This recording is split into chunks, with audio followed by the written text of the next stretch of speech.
A very difficult day here. I'm standing just in front of Belfast City Hall where the Remembrance Day service is about to take place, and it is a service that will be full of a lot of anger and a lot of shame from the veterans community here. They are very, very angry at the judiciary here, who continue to bring back veterans to answer claims of things that happened decades ago in Northern Ireland. Now, you've got to look at things really in a very straight view. Soldiers are only ever brought onto the streets when politics fails, and these soldiers reckon that they have been failed by politics again, particularly Tony Blair. He famously gave out the letters of comfort and amnesty, if you like, to the IRA while leaving his own servicemen and women hanging.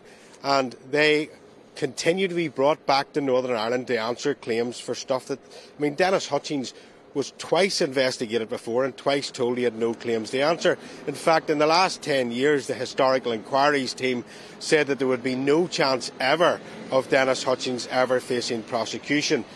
Now, the judiciary have refused to give us any of this new information that was, well, it enabled him to be brought back and face trial. And of course, when he came back here, he was very ill. He was 80 years of age and he contracted COVID and died.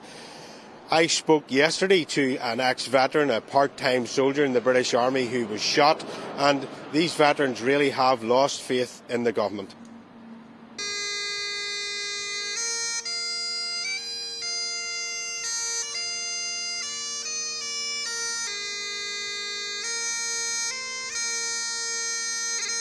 I was a part-time member of the British Army in 1981.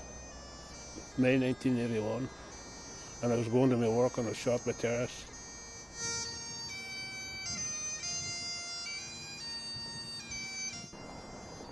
Well, it's over 40 years now, and I don't think I ever will see justice.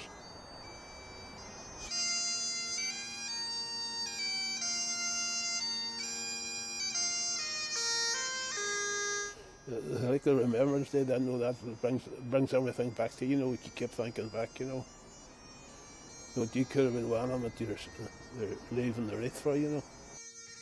Alan Breslin was a part-time member of the British Army, working and living where so many of his friends and colleagues had been killed by the terrorist group, the IRA.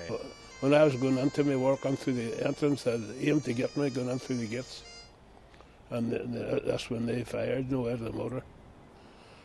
Well, it doesn't feel too good, you know, because the terrorists that tried to take my life never was even brought to book for it, so never.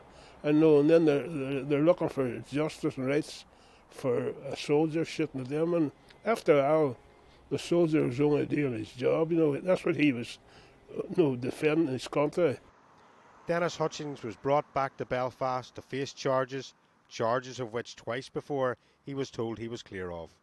He may have left here many years ago, but like so many of his comrades, he would spend his last days in Ireland. Many questions must now be answered over what evidence brought back a man over 50 years on, and could be argued cost him his life. If you had it to do again, if you were born again tomorrow and things were still the same, would you rejoin the British Army? I don't think I would.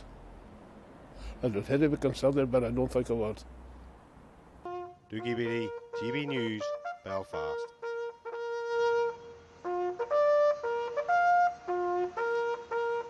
Well, you can see from that report that the veterans here really questioning what they did in the Troubles and why they put their lives on the line and why they're being brought back to court here. Dennis Hutchings was one of those very men, and you've got to also remember that in British law you are innocent until proven otherwise.